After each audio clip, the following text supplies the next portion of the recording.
For the past 2 years, Jocko Fuel has been the only supplement I've consumed. It's helped me stay in shape now that my competitive career is finished. If you've been waiting to try Jocko, the wait is over. Jocko has now teamed with Walmart, bringing clean fuel to the entire nation. Jocko Fuel is loaded with all the good stuff and none of the bad. And I'm talking no added sugars, no artificial sweeteners, and absolutely no gray area or banned substances. Just pure, clean fuel to power your performances.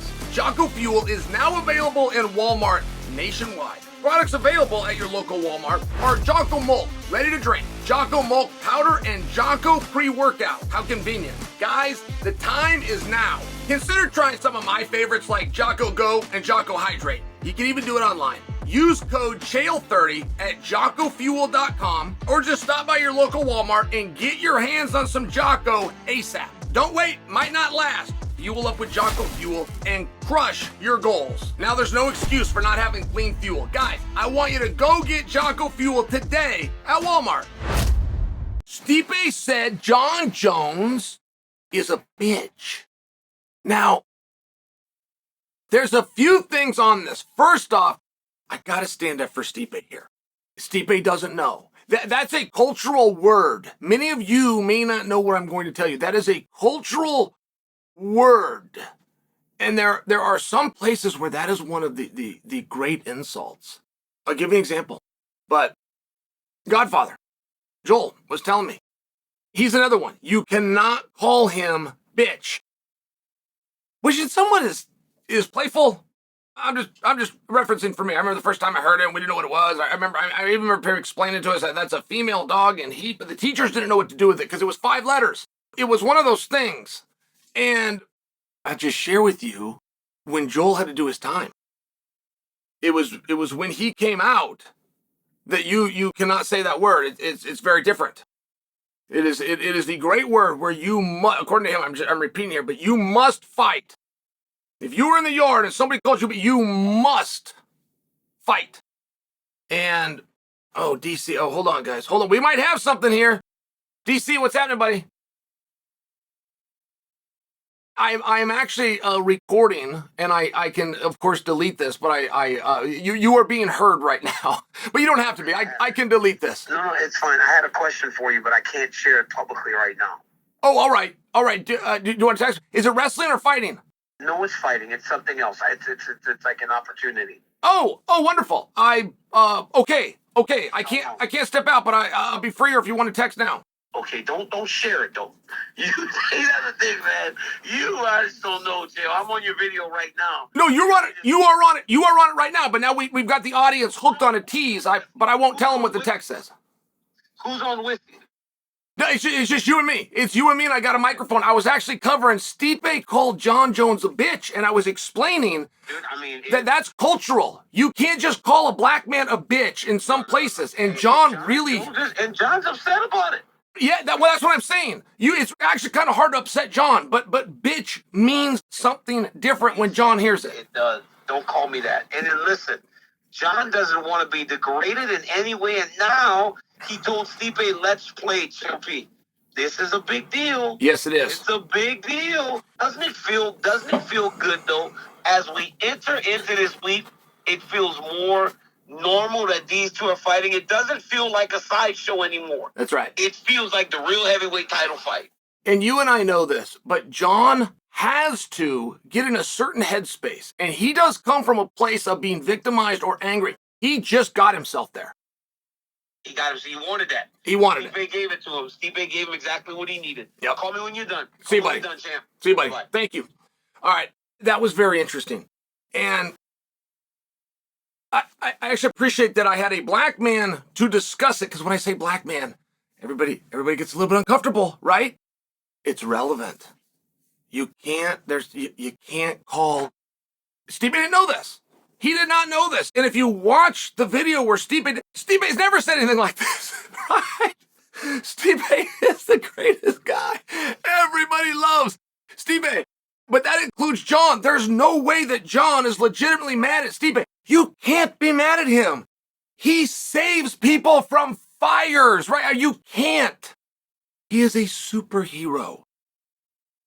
But Jon can't fight a superhero. Jon can't fight a good guy. Jon's got to fight the bad guy. Jon is the good guy. It's a big deal that you understand this.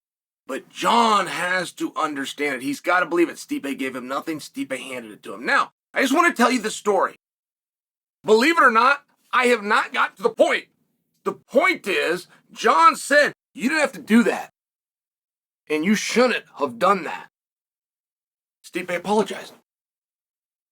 Now, the reason that's interesting, okay? You must accept a man's apology. You must. There's a code. Puts his hand out and he apologizes. You must accept the apology. So Jon is in an interesting spot. He doesn't want to accept it. He wants to stay mad. He needs to stay mad. The clock's ticking. He's not going to be given another chance. Stipe's not going to do something else. And Jon's got to be. He's got to be the victim. He's got to be. He's got to be the engraved party is what I'm trying to say. Now, the larger point, I don't know if anybody ever apologizing, ever. I can't remember it in the history of a fight. But again, that speaks to Stipe. It speaks to my point of why it's important that if somebody did understand culturally why that word got him, then you must also accept Stipe's apology. And if you watch the context of it, I mean, it was playful. He didn't mean it like that. It was playful. Found out it hurt his feelings. So I'm sorry. I just got to share that. I really do need to share it because this may go nowhere. This might be the only piece that you see in it, but it might not. It might not. Jon might cling to this. It's happened before. I still don't like that it happened. It happened to Neil Magny. It was not right what Ian Gary did to Neil Magny. It was not right. I'm going to leave it at that. If you don't know the story, I'm not going to be the one that tells you. But it wasn't right. It was too much. But I'm sharing. Jon might run with this. He might. And he wouldn't be wrong to. He's just trying to get himself ready. I want to leave you with one final thought. And it's never set well with me. I know that I'm a Sean O'Malley defender. I understand that. But I have disclosed to you guys that he and I are something. We are joined. We are something. Teammates. His coach was my teammate. So there's a thing there. I know I'm a Sean defender, but it has bothered me. It's bothered me a lot, as a matter of fact. Sean twice had to fight the baddest dude in the world that wasn't named Sean. Twice. He fought the true number one contender. And when he did it, he's got the next baddest thing sitting ringside, taking notes, and he knows he's got to deal with him next. He wasn't even given a chance to play the game. He wasn't given a chance to do the Israel Adesanya where you steer your own career. I'll let you know who I'm fighting. Stay tuned. And you're playing a game. You hear about a game of inches, just an expression.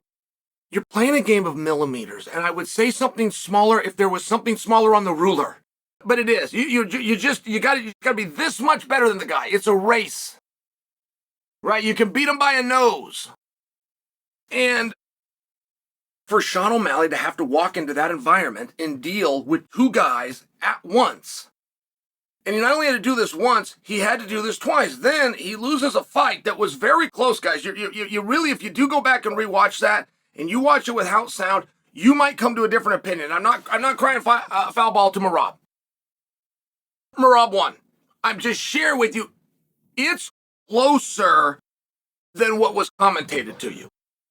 And when you're playing a game of inches, I think it does matter. Yeah, I do. He's got Nurmagomedov sitting in the front row who he's got to go deal with. He's got Figueiredo, who's a world champion, outside the building, rallying up the crowd. And he's supposed to be fighting Merab, and he's trying to focus in. And I'm bringing that to you because it matters. I get that it's this much. But Jon's got to do that. They've put Jon in that spot. And Jon's doing what he can to shake it. But so did Sean. It's not his choice. It's outside of his control. And I'm just bringing it to your attention.